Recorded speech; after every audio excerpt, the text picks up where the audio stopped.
Okay, Assalamu alaikum wa rahmatullahi wa barakatuh. How are you, everyone? Missed you so much.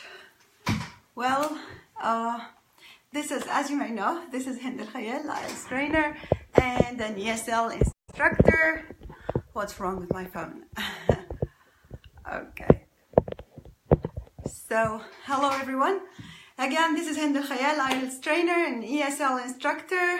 And today, inshallah, we're here to discuss a very, very important and crucial issue that most of us, unfortunately, fall in their trap. Okay? Thank you very much for following and thank you very much for waiting for me. I know that most of the people today were asking me why haven't you had the regular interview with the Abdullah last week on Friday. Let me apologize for this, and instead, inshallah, our live show will be on Tuesday. Okay, so far, now we're going to talk about something else, which is really important. What is it? We're going to talk about fatal mistakes in your IELTS writing.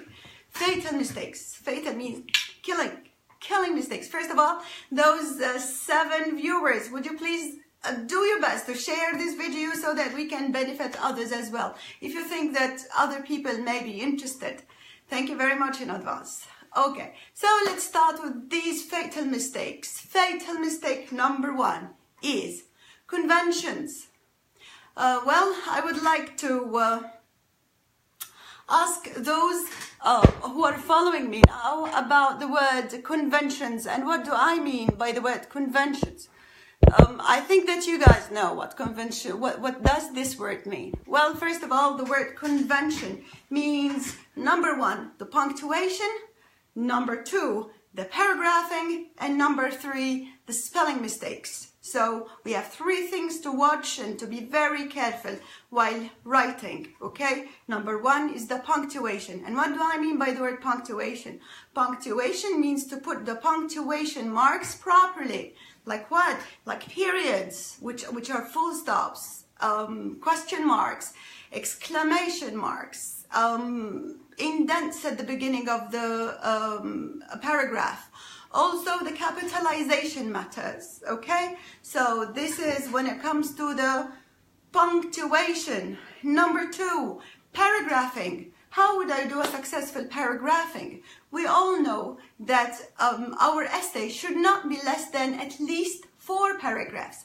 And how would I divide them into paragraphs? Well, first of all, I have to write my introduction, then at least 3 body paragraphs, and I end up with my conclusion. This makes a 4-paragraph essay, okay?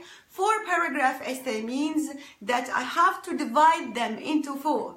First, the first paragraph should start with 3 finger space indent, and then after I finish, and do not leave a blank line, after I finish my first paragraph, leave a blank line to tell your examiner that you're indirectly moving to the next idea or to the next paragraph, okay?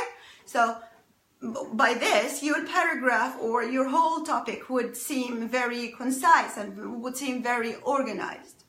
Well, number 3 is the spelling mistakes. Spelling mistakes, do they matter in my writing? Yes, definitely spelling mistakes matter. Spelling mistakes are one of the most crucial things that you have to keep an eye. That's why I would like to remind you to do 2 essential things and not to drop them at all. Number 1 is, I hope you guys know, number 1 is never fail to plan.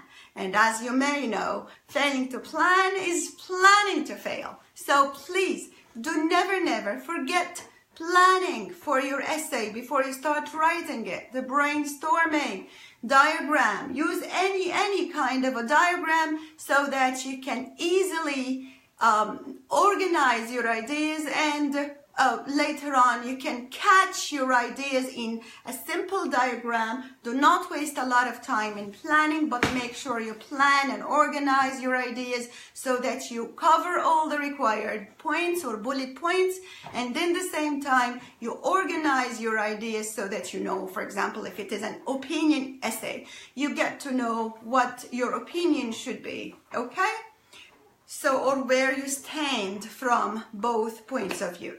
So this was number 1, which is the conventions. Number 2, grammar. Grammar. And what do I mean by the word grammar? Does grammar matter? Sure, definitely grammar matters. Grammar matters. Why? Because first of all, you have to write in the proper grammar or grammatical structure. You have to put nouns, verbs, adjectives in their proper places. Number 2, please watch not to keep on writing in short sentences or simple sentences. Simple sentences do not count much in evaluating or during the evaluation. Make sure you write a variety of sentences. Variety of sentences means simple, compound, and complex sentences as well. Again, I move to another point which is far away from the grammar, which is using the right tense and the variety of sentences, vocabulary. Please try to avoid using simple vocabulary words. Instead, try to use some high range of vocabulary words. So I want you guys to interact with me right now. Instead of writing the word beautiful, who can tell me what should I write? Instead of beautiful.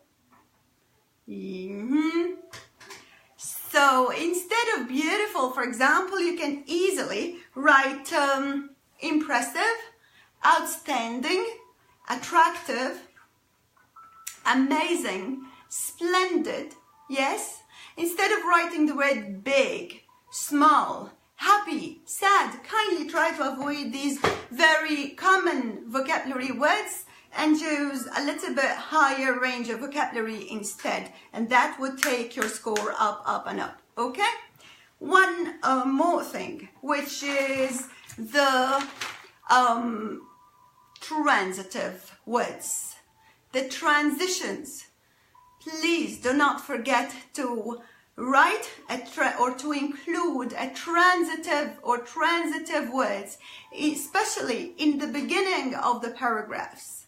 Why? Because these transitive words join your ideas together so that you can indirectly again tell your interviewer or tell your examiner that, well, now I'm moving to another idea. I'm done with the first idea. I either would add something to it so that I can use moreover.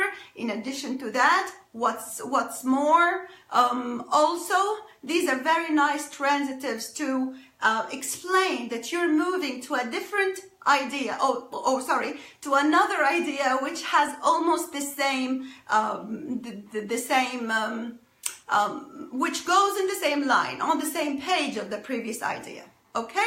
Whereas if you really want to change the chain or change the way your ideas go by using or talking about a totally different idea, you can at that time use words like on the other hand, like on the first hand and on the other hand. Okay? Or you can use the word on the opposite, on the contrary. Okay?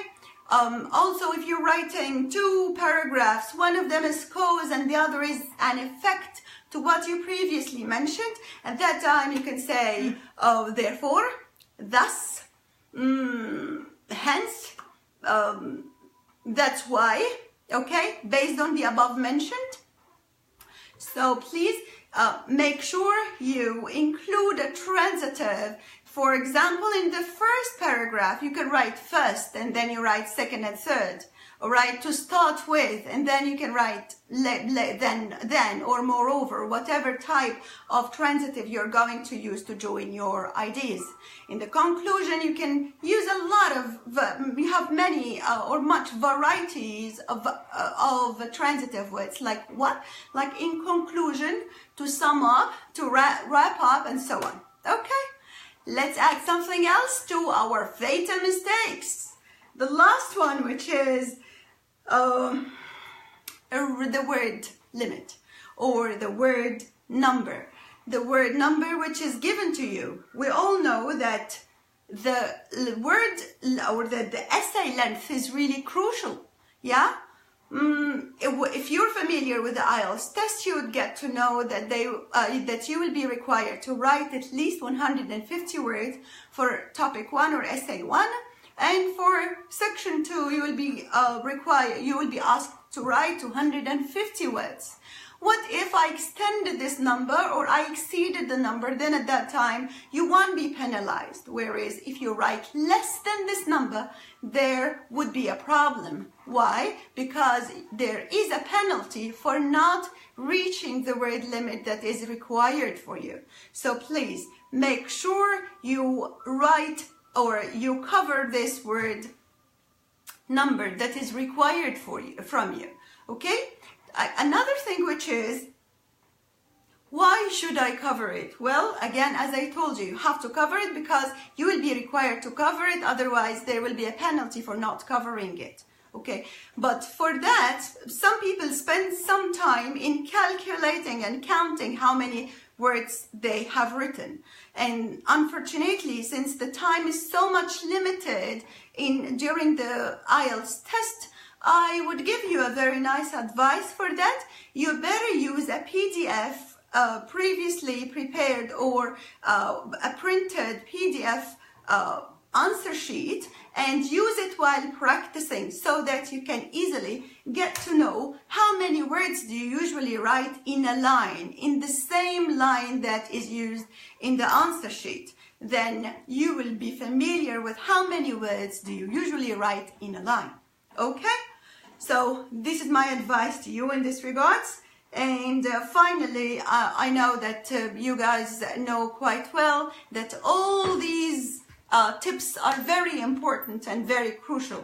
Please make sure 100% that you don't skip any of these steps. And again, I just want to focus on one very important thing. Planning. Planning. To fail is failing to plan. Number 2, again, this is a very important thing. Editing your essay is important too. Please try to find some time for editing your essay after you're done with the writing. Why? Because going through the writing would enable you to discover whatever mistakes you've done. Spelling, grammar, punctuation, or whatever mistake you've done. Wish you all the best and thank you very much. Wait for me on Tuesday with Abdullah Amir in English capsules or the capsules in the IELTS. Alright? Thank you very much for following me. See you very soon. Assalamu alaikum wa rahmatullahi wa barakatuh. Bye.